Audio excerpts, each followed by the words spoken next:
Hi hello నమస్తే welcome back to Meena's food fair. Thanks for watching my videos.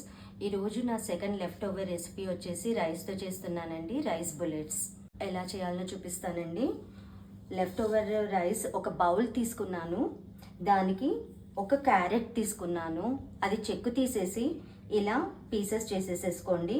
ఇప్పుడు దీన్ని mixie జార్లో వేసి ముందుగా క్యారెట్ గ్రైండ్ చేసేసుకోవాలి.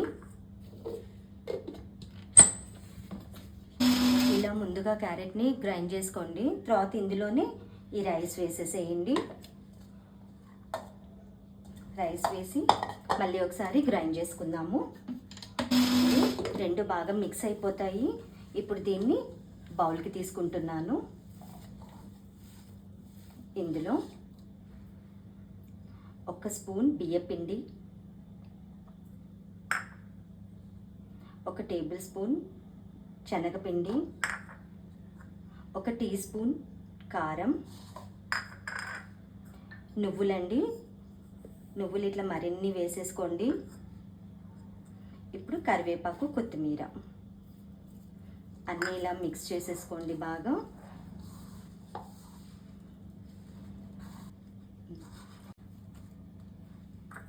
ఉప్పు వేసుకోండి. మీకు డ్రైగా ఉంది అని అనిపిస్తే కొంచెం నీళ్లు జీలకరించేసేసుకొని ఇలా ముద్దలాగా అయ్యేలాగా చేసేసుకోండి.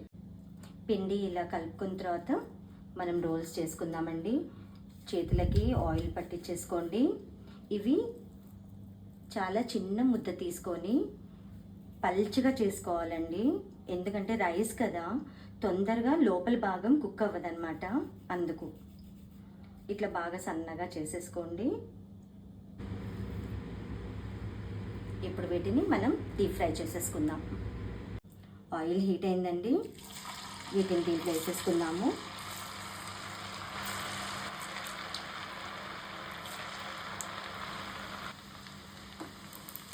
నిదానంగా ఫ్రై చేసేసుకోండి, ఎందుకంటే లోపలిది చాలా నిదానంగా కాలుతుంది. పైకేమో తొందరగా కాలినట్టు అనిపిస్తుంది, లోపల మెత్తగా ఉండిపోతుంది. సో నిదానంగా కాల్చేసుకోండి. బాగా రెడ్డిష్గా రానివ్వండి. మనకి యూజువల్గా రైస్ మిగులుతుంది కదా, ఎవరైనా వచ్చినా కూడా మీరు ఇది ఈజీగా చేసి పెట్టేయచ్చు.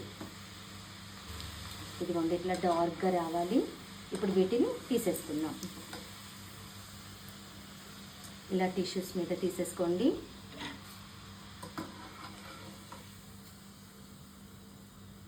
ఇలాగే అన్నీ కాల్చేసేసుకోండి. అయిపోయిందండి. Please like, share and subscribe for more of my mom's amazing recipes and stories. Bye.